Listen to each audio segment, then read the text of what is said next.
This is my first set of squats, and I'm actually using a belt today, not because it's heavy, it's only 225. I'm just trying to really save my back. What I really want to avoid is injuring it more and making it even a slightly bit worse so that I can keep going and I don't have to not squat. This is really the only spine loaded thing I'm doing. And I mean, if you take anything, especially being injured, if you take anything from today, it's just that, especially if you have an ongoing injury that is just persistent, like my lower back is, I've changed my program around to help and, you know, support the fact that my back hurts. So in the long run, it's not worth it just to push through, especially when it's not getting any better. Don't get me wrong, there are times to just not be a bitch, but if you got an injury that's just ongoing for months and months, and anytime you try to push through it and it gets worse, that's kind of when it's time to take a step back and figure out how to make it better, or pick movements that kind of work around that injury, or go light, or, you know, whatever, or use a belt when you're only doing 225. Whew.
All right, third set.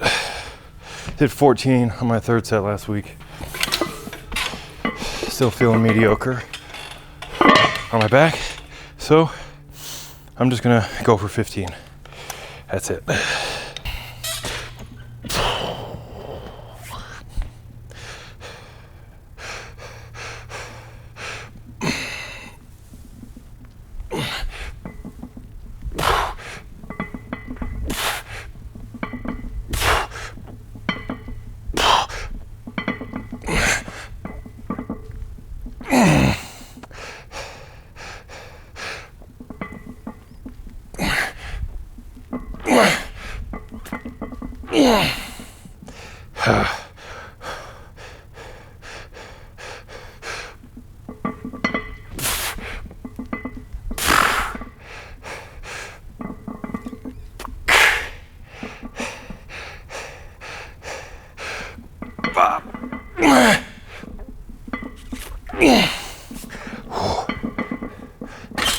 You know, past few weeks I've been doing lightweight leg stuff, added barbell back squat, super lightweight, but even before that I was still doing relatively lightweight.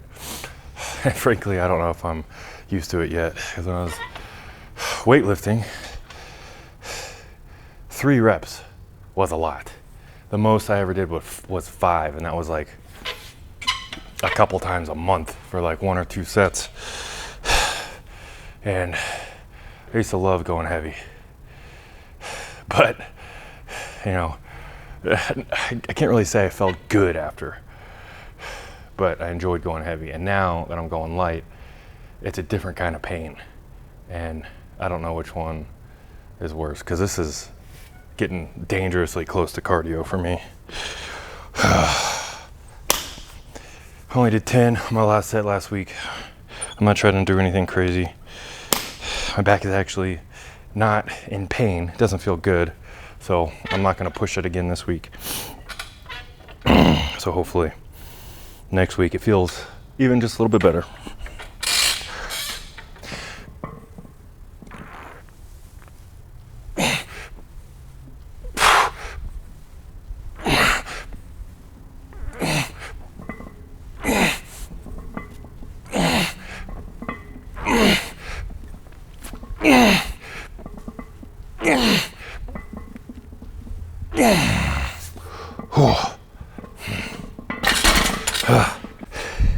And for those, I'm purposely not standing up all the way just so that I keep tension on my legs the whole time. Because if I stand all the way up, my legs are pretty much totally relaxed and I'm just balancing. And I feel like I'm just resting up there, honestly. And it gives me a chance to kind of relax and recover. So I'm really trying to make this lightweight feel as heavy as possible. Even though it's not heavy, I'm trying to make it at least feel heavy. Just gonna jump straight into pendulum here, doing the same weight I did last week. Just going for more reps. Oh man.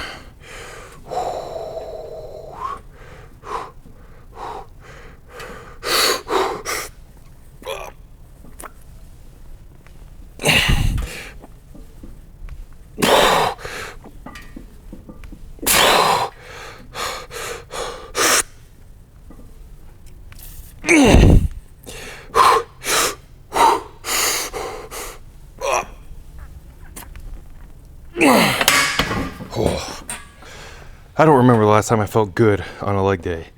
And even today, I don't feel good. I don't feel like I'm making progress. But that's the good thing about writing and tracking everything. Because I did the same weight, same amount of sets as I did last week. But I did 6 total more reps. And it doesn't sound like a lot, but when you're that close to, failure, I mean, doing 20 reps on my first set, that's kind of a lot, especially for me. Doing that many extra reps is a win. So even though I feel bad, I don't feel like I'm making progress. Now, because I write everything down, I have the ability to look back and see what I did last week and 2 and 3 and a month ago. So even though it feels like I'm going nowhere, I have proof that I am, which is cool. All right.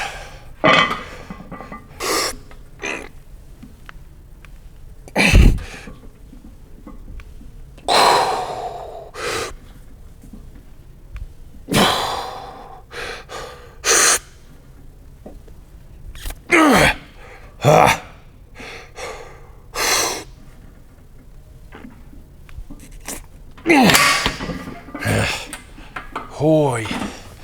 Taking long ass breaks here, which is cool and all, but that just means now I gotta put out.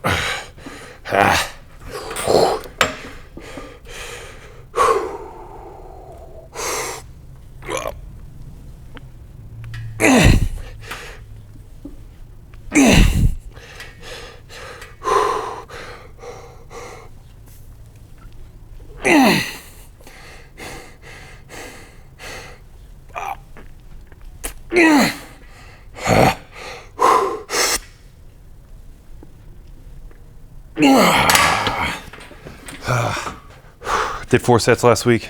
Gonna add one more. Another long ass break. So see if I can get another 5.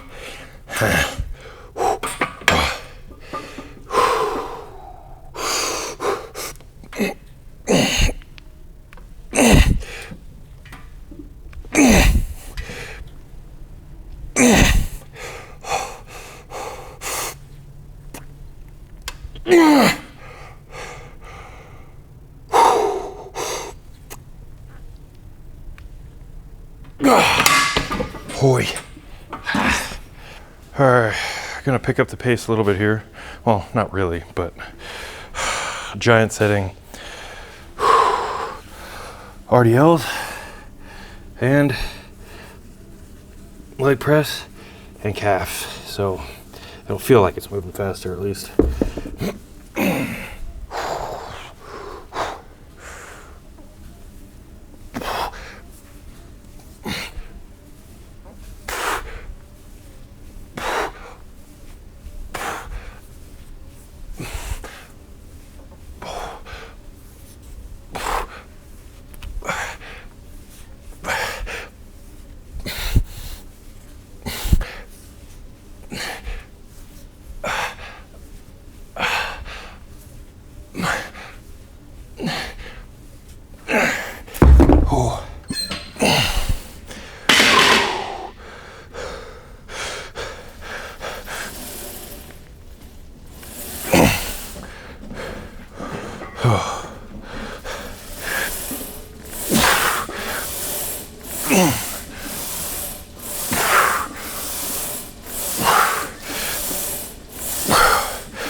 Come on.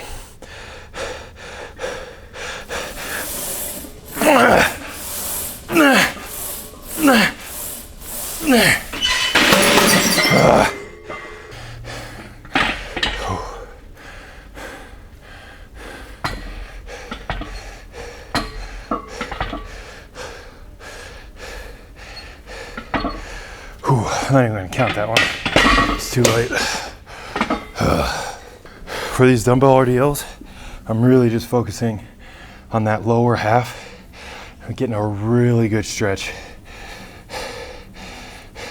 Feel like at the very bottom, just a little bit past what feels comfortable on a stretch, as long as I'm not rounding my back too much. I feel like that what gets me the most hamstrings, because that's what I'm going after. I'm not going after, not like a deadlift where I'm doing back and glutes and all that stuff. I really want to focus on my hamstrings. So I feel like I get the best work on the hamstrings when I'm really low in the movement. So super deep stretch and not coming up all the way, because that way not only am I getting a really good stretch, but there's always tension on the hamstrings.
gonna do one more circle on these 3 movements, and then on to skull crushers.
All right, dude, I don't care what anybody says. Don't sleep on skull crushers. These things are legit.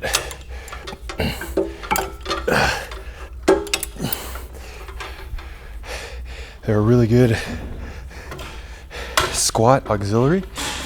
Is pushing your leg down uses a lot of, whatever this part's called. I'm not a scientist.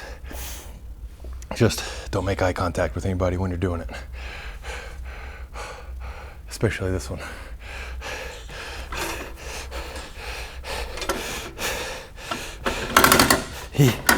And go as wide as you can. It's mostly about the stretch. Yeah. Oh yeah.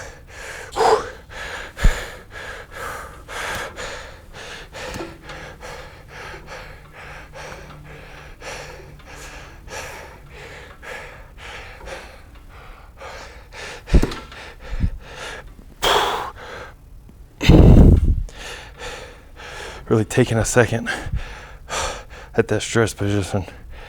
Oh.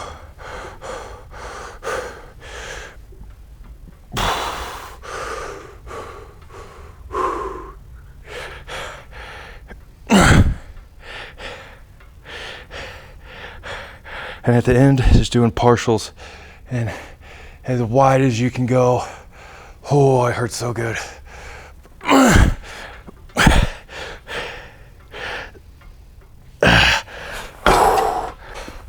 So I'm just gonna do a couple more sets of skull crushers and then also some more calves, but you don't need to watch that, you got it. Really, kind of what I even learned myself today is, even though I don't feel like I'm making progress, because I write everything down, I know exactly what I did last week and the past several weeks, so I can look back and I can see that even though I feel like shit, I actually am improving. And even if there are just little improvements, 1 rep, another extra set, those are improvements and those add up and those build on each other. And in a few months, I'll be way ahead of where I am today. So you get it. Progressive overload, keep pushing, don't stop.